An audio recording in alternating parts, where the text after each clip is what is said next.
가진 자, 우리 하나님의 은혜를 바로 깨달은 자가 지혜를 가진 자라고 말씀을 드렸고, 또 지혜의 근본이 되시는 분은 바로 하나님이신데 그분을 모신 사람이 바로 지혜로운 자다, 이렇게 말씀을 드렸습니다.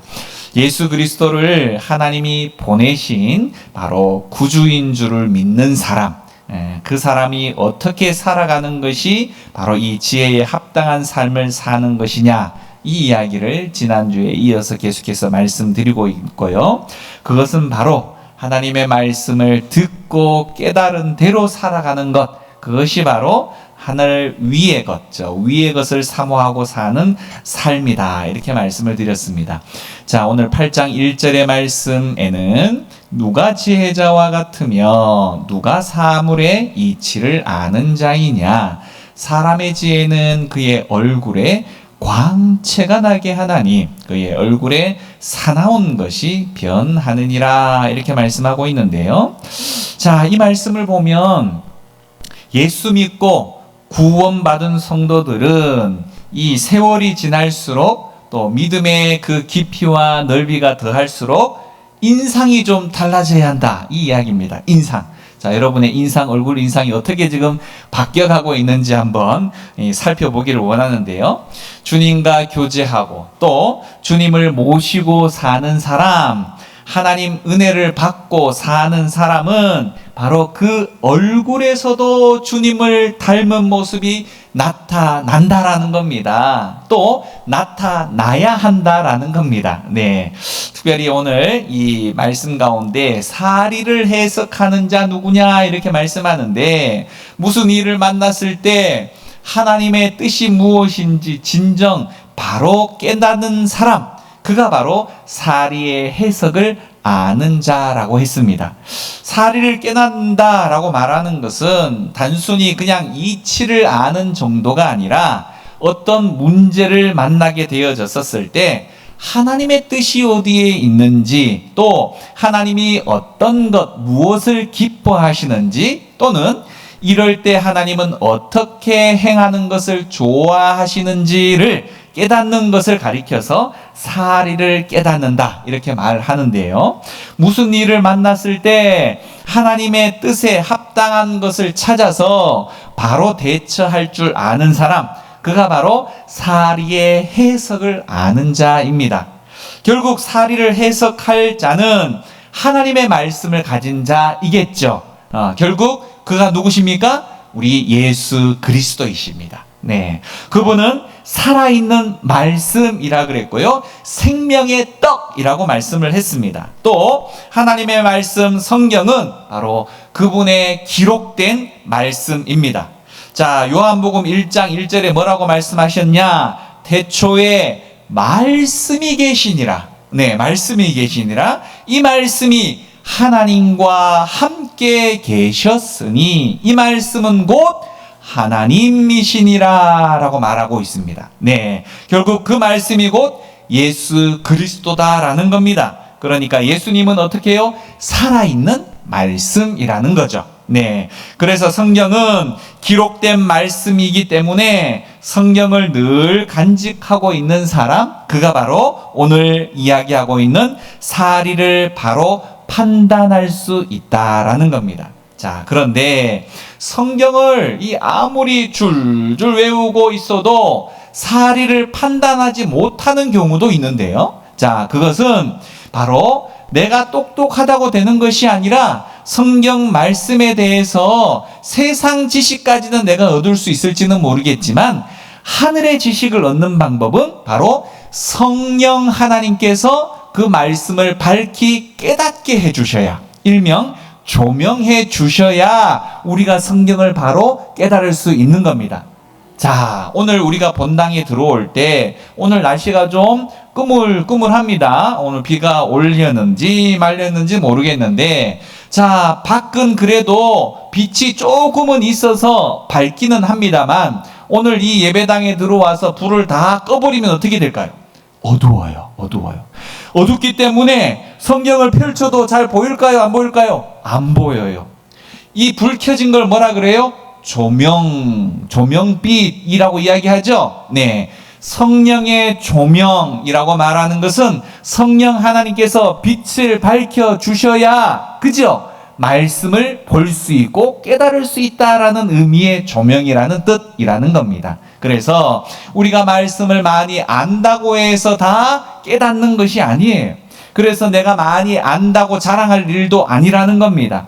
겸손할 것은 우리가 하나님의 말씀을 꼬박꼬박 열심히 대하고 또 그 아는 내용으로 그치는 것이 아니라 하나님 그 말씀을 깨닫게 하여 주옵소서 기도해야 하는 거예요. 네. 하나님의 말씀은 뭐 석사, 박사라고 해서 다 깨달을 수 있는 것도 아닙니다. 네. 내가 초등학교, 국민학교도 못 나왔지만 말씀을 읽을 때에 성령 하나님이 깨닫게 해주시면 말씀이 보여지기 시작하는 거예요.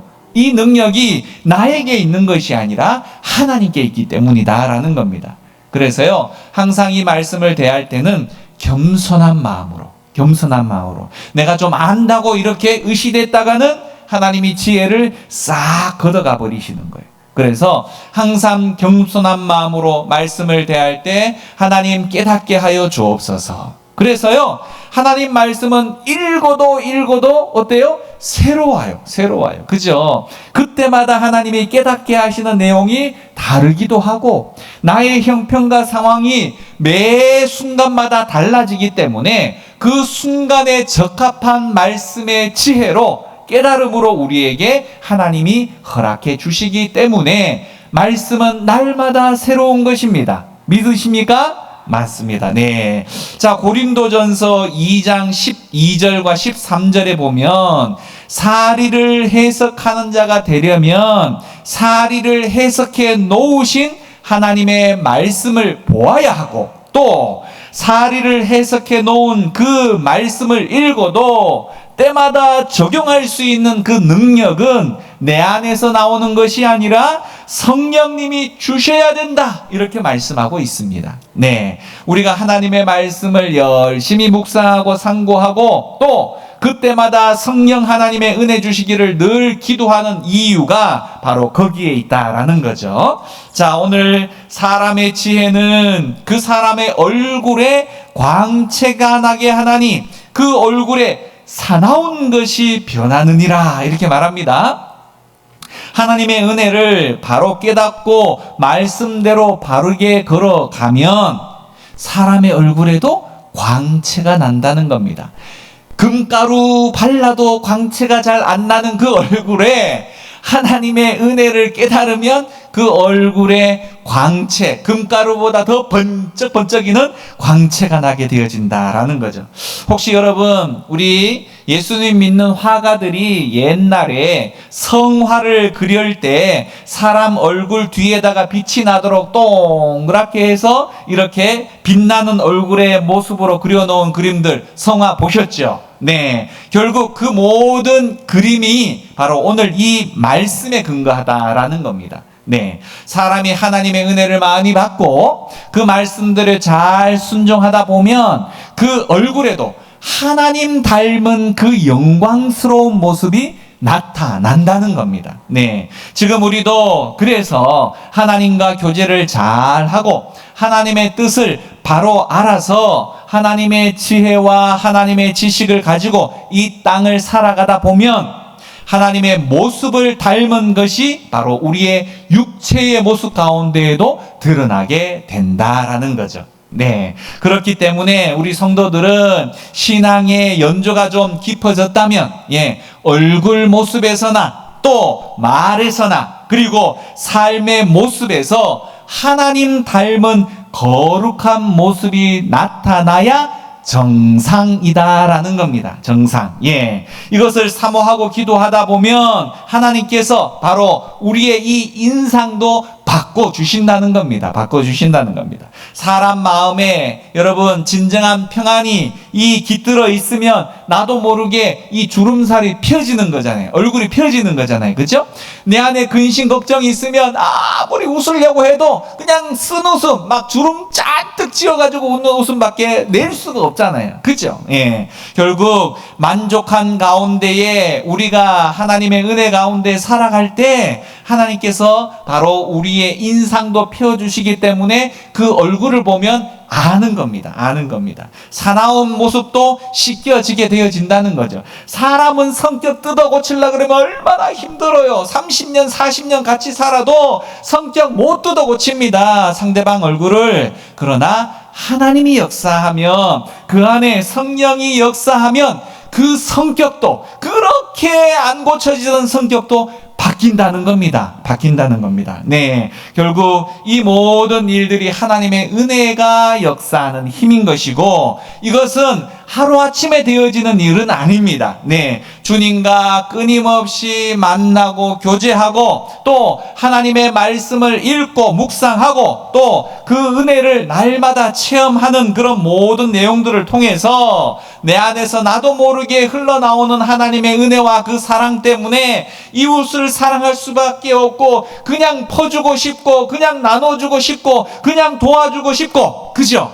이런 일들이 있다 보면 우리의 얼굴 속에서도, 우리의 마음 속에서도 하나님의 그 인자하심이 우리 안에서 자연스럽게 흘러 넘친다는 거죠. 여러분, 이 컵에 물이 요만큼 들어있을 때는 별로 찰랑찰랑하지만 계속 물을 부으면 어떻게 돼요? 흘러 넘치죠. 네, 담을 수가 없는 겁니다. 보내야 되는 거죠. 마찬가지 우리의 그릇이 크든 작든 하나님의 은혜가 계속해서 부어지면 내가 주체할 수 없을 만큼 그냥 내 머리 위를 넘쳐나게 되는 거예요. 흘러서 땅으로도 흐르고 다른 컵으로도 따라줘야 되고, 결국은 내 안에 하나님의 은혜가 없어서가 문제지, 내가 넘치게만 하면, 하나님의 은혜를 받아 넘치기만 하면 내 주변이 풍성해지는 거예요. 내 주변이. 내 가족도 풍성해지고, 내 친구도 풍성해지고, 내 주변에 함께하는 모든 사람이 풍성해지는 겁니다.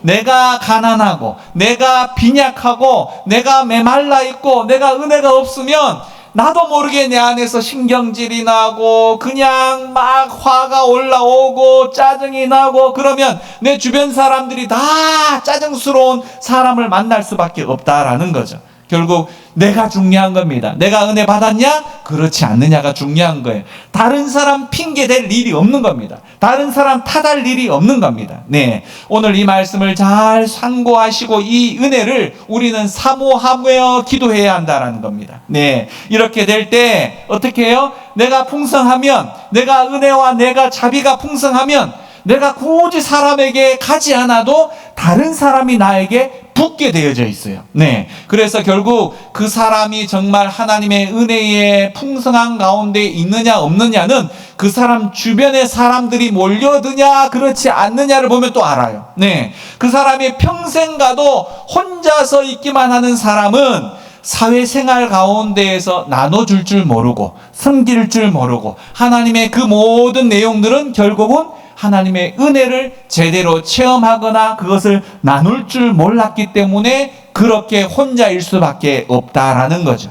어떤 사람은 보면 그냥 항상 주변에 사람들이 많아. 그러면 그 사람은 놀기도 좋아할 수 있기는 하겠지만 다른 사람에게 베풀기를 좋아하고 나누기를 좋아하고, 그냥 그 사람에게 가면 내가 그냥 즐겁고 감사하고 행복하고 이러면 그냥 사람이 붙게 되어지고 가까이 다가온다라는 겁니다. 결국 부드러운 사람에게 가까이 가는 거지, 막 날카로운 이런 사람들에게는 가까이 가지 못해요. 조금만 그러면 이렇게 되어지면 갔다가도 그냥 완전히 도망을 나오게 되어진다라는 겁니다. 결국 우리가 부드러운 사람, 네, 다른 사람에게 부드러운 사람이 돼야지 날카로운 사람이 되어져서는 바로 사람들이 피해갈 수밖에 없다라는 것 기억하시고, 이 말씀을 잘 상고하면 나에게도 얼굴에 사나운 것이 변해서 온유하고 겸손한 모습이 나타나게 되어질 것이고, 그러한 은혜를 또한 하나님께서 우리에게 주시기를 간구해야 합니다.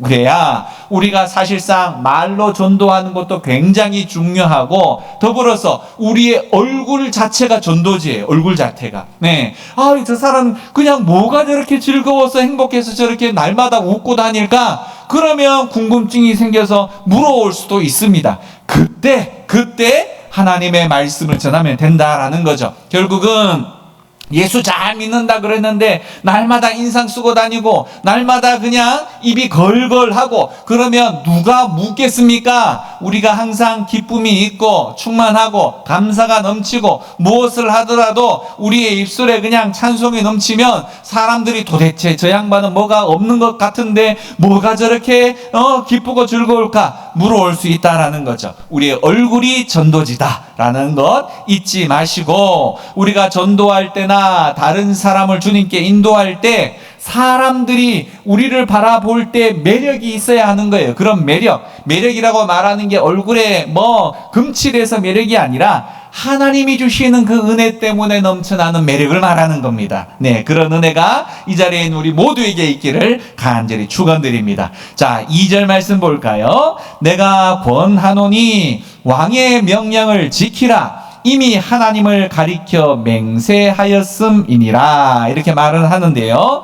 자, 뭐 과거에 당연히 왕의 명령을 지키는 것은 어찌 보면 너무 당연한 일이고 지혜로운 일이죠. 여기서 왕은 물론 대통령이나 왕 같은 이 땅의 지도자를 말합니다. 하나님의 자녀들은 하나님이 이 땅의 모든 것을 결국은 그 사람이 인도하는 것이 아니라 그 사람 배후에 있는 하나님께서 지키시고 인도하시고 이끌어 가신다라는 것을 잊지 말아야 합니다. 모든 권력은 하나님께로부터 나고요. 로마서 13장에 그렇게 말하고 있는데요. 그리스도인들은 그래서 하나님의 섭리에 대해서 순종할 줄 아는 마음이 필요하다라는 겁니다. 뿐만 아니라 3절에 왕 앞에서 물러가기를 급하게 하지 말며 악한 것을 일삼지 말라. 왕은 자기가 하고자 하는 것을 다 행함이니라. 마찬가지입니다. 왕은 하고자 하는 거 다 행하죠. 그죠? 네, 왕 앞에 나와서 왕을 멸시하는 마음으로 그냥 후다닥 나갔다가는 그냥 왕이 당장 그를 감옥에 집어넣을 수 있다라는 겁니다. 그리고 모반하면 왕이 그를 바로 처형할 수도 있는 것이 바로 왕의 힘 아니겠습니까? 이 말씀을 볼 때 세상의 왕 앞에서도 이 정도인데 만왕의 왕이신 하나님 앞에 순종하지 않는 것이 얼마나 큰 죄가 되고 피해를 입을 수 있겠냐라는 겁니다.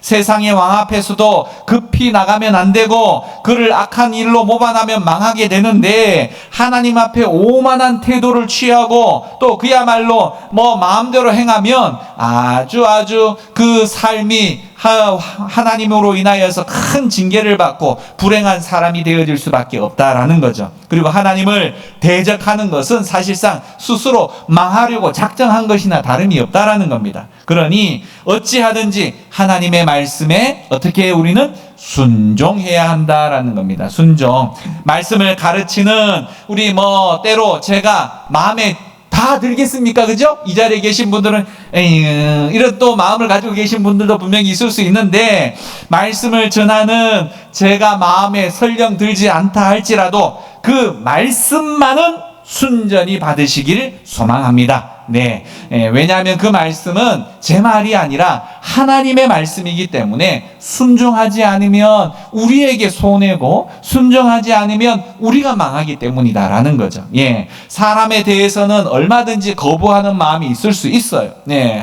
하지만 하나님의 말씀, 왕의 명령에 대해서는 절대로 거역해서는 안 된다라는 겁니다. 자기 스스로 실패의 길을 걸을 수밖에 없기 때문인 거죠. 자, 4절 말씀 봅니다. 왕의 말은 권능이 있나니 누가 그에게 이르기를 왕께서 무엇을 하시나이까 할 수 있으랴. 네, 이렇게 말하는데요. 왕의 권위는 사실상 이전에 보듯이 절대적인 겁니다. 그런데 왕의 말에 대해서 왕이요 무엇을 그렇게 하십니까? 이렇게 퉁명스럽게 말할 수가 없다는 거죠. 그러다가는 당장 그 자리에서 잡혀 들어가 처형을 당할 수밖에 없는 겁니다. 자신의 왕이라도 인간이 간섭을 잘 하지 못하는데 하물며 만왕의 왕이신 하나님의 말씀, 그분의 섭리에 대해서 우리가 어떻게 해야 하느냐라는 겁니다. 절대 복종해야 한다라는 거죠. 그렇기 때문에 하나님 말씀인 성경에 대해서 우리가 취해야 할 태도는 말씀을 읽을 때마다 알겠습니다, 믿겠습니다, 순종하겠습니다 이렇게 고백해야 한다는 겁니다. 이 말씀을 한 단어로 우리가 매일마다 이야기하는 단어가 있어요. 그게 무슨 말일까요? 어떤 말일까요? 아멘이라는 뜻이 내가 그대로 믿겠습니다. 그대로 순종하겠습니다. 이 뜻을 가지고 있는 바로 우리가 자주 사용하는 말이 아멘이라는 겁니다. 그래서요, 우리가 아멘을 예배 끝날 때, 기도 끝날 때 한 번만 하는 게 아니고 그 말씀을 들을 때, 은혜가 될 때, 내가 순종하고 지켜야 할 때 순간순간 찬송을 하다가도 아멘하고, 그런 아멘의 내용들이, 소리가 끊임없어야 한다라는 거죠. 모든 내용들 앞에 내가 나도 그렇게 하겠습니다, 그렇게 순종하겠습니다, 믿습니다, 이런 뜻으로 하나님 앞에 그렇듯 고백하는 이 모습이 너무너무 중요하다라는 겁니다. 하나님께서 명령하셨지만 지금 당장은 내가 그 이치를 잘 깨닫지 못할 수도 있어요. 그렇죠? 우리가 하나님 말씀 읽는다고 어떻게 다 깨닫겠습니까? 그러나 그럼에도 불구하고 우리는 아멘 해야 합니다.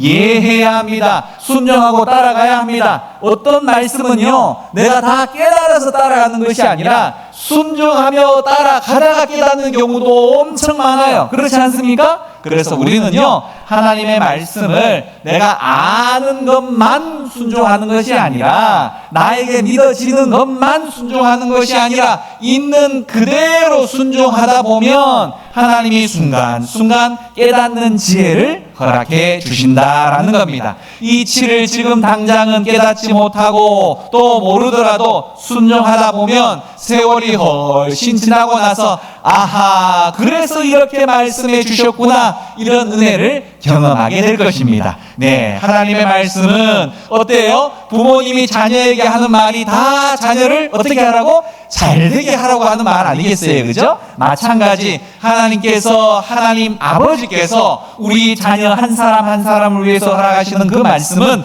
다 우리 잘되라고 주시는 말씀이다라는 거죠. 네, 나를 복되게 하시려고 하시는 하나님의 말씀임을 믿으시기 바랍니다. 네, 전능하신 하나님은 나의 아버지다. 네, 이거를 잊지 말아야 돼요. 아버지가 자식이 잘 되게 하려고 하지 누가 망하게 하려고 하는 아버지가 어디 있겠습니까? 육신의 아버지도 너희가 악할지라도 좋은 것을 자식에게 줄 알거든 하물며 너희 천부 하늘의 아버지께서 구하는 자에게 성령을 주시지 않겠느냐, 이렇게 말씀하십니다. 네, 이 육신의 아버지는 그냥 달라는 것만 줘요. 네, 필요한 것만 주지만 하늘의 하나님은 우리에게 필요한 모든 것을 허락해 주실 성령 하나님을 우리에게 허락하신다는 겁니다. 때때마다가 아니라 아예 하나님은 왕창 주셔요. 왕창. 그래서 그 주시는 것 안에서 우리가 또 다른 은혜를 경험하고 또 다른 은혜를 경험하고, 그것을 통해서 하나님의 위대하시고 하나님의 전능하시고 하나님의 지혜로우시고 하나님의 인자하시고 이 모든 하나님의 성품들을 경험하게 되어진다라는 겁니다. 하나님은 분명히 우리에게 좋은 것 주시는 분, 이것을 우리의 마음속에 새기고 나면 때로 어려움이 있고 또 때로 힘겨운 일이 있다 손 치더라도 아하, 분명 이 모든 일들이 하나님께서 나에게 좋은 것을 주시기 위한 하나의 과정이구나라는 것으로 내가 받아들일 수 있다라는 겁니다. 따라서 하나님의 말씀에 대해서는 좀 힘들더라도, 좀 어렵더라도 무조건 순종하는 것이 좋습니다. 예, 거기에 대한 결과는 좋은 것을 주시려는 하나님의 뜻 안에서 반드시 이루어지기 때문이다라는 거죠. 자, 5절 말씀 볼까요? 명령을 지키는 자는 불행을 알지 못하리라. 지혜자의 마음은 때와 판단을 분별하나니, 이렇게 말합니다.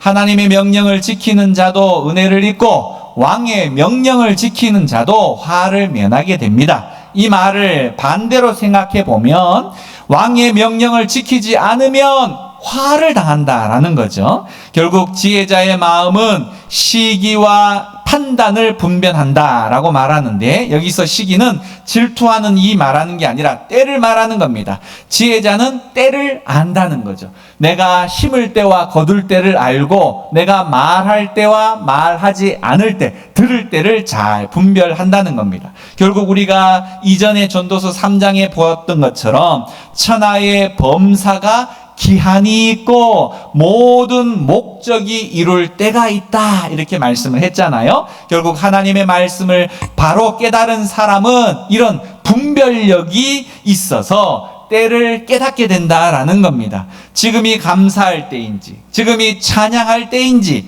또 회개해야 할 때인지, 이 모든 때를 깨닫게 되어진다라는 거죠. 결국 가만히 보면 세상에 성공한 사람들은 다 때를 잘 타고난 거죠. 맞죠? 네. 어떤 이는 아주 천재적인 재능을 가지고 있었는데 때를 잘못 타고 나면 너무 뛰어난 그 재능이 그 시기에 안 맞는 거예요. 안 맞는 거예요. 그래서 결국은 다른 사람들로부터 바보 취급밖에는 받지 못하다가 그냥 생을 마감하는 일들도 있습니다. 결국 내가 아무리 똑똑해도 때를 잘 타고날 때 그 똑똑함이 많은 사람들에게 좋은 영향력을 미칠 수 있는 것처럼, 결국 이 땅에서 성공자들도 그 때를 잘 타고난 것처럼 때에 맞는 행동, 또 때에 맞는 말, 때에 맞는 그 모든 섬김의 내용들이 아름다울 수 있다라는 겁니다.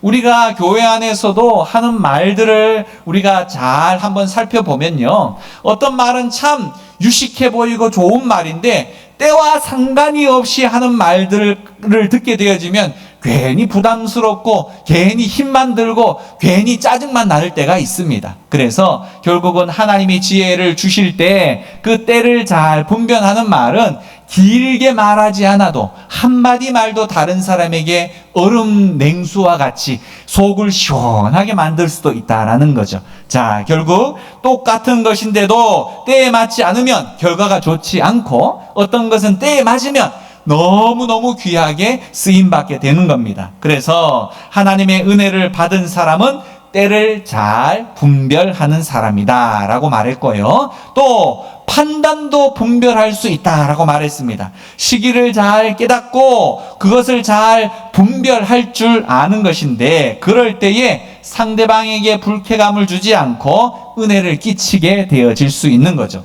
하나님께서 그렇게 할 때 또 하나님을 기쁘시게도 할 수 있는 겁니다. 하나님의 말씀을 결국 우리는 잘 읽고 또 묵상하고 기도하고 또 하나님과 깊이 있게 사귀면 하나님께서 신호를 우리에게 보내주세요. 신호를. 그 신호를 또 잘 깨달을 수 있습니다. 볼 수 있습니다. 느낄 수 있습니다. 이때 우리는 무엇을 해야 하는지 또한 깨닫게 되어질 수 있다는 거죠. 그 상황을 잘 판단해서 그때에 합당한 말, 합당한 행동을 하게 되어진다라는 거죠. 자, 6절 말씀에 무슨 일에든지 때와 판단이 있으므로 사람에게 임하는 화가 심함이니라, 이렇게 말합니다. 자, 무슨 일이든지 다 그렇죠. 시기가 있고 때가 있습니다. 그리고 그것을 판단하고 또 그 길의 결과를 점검해 보는 것이 다 있습니다. 자, 아무리 지혜와 능력이 있다고 하더라도 때와 판단을 제대로 알아서 대처하지 못하면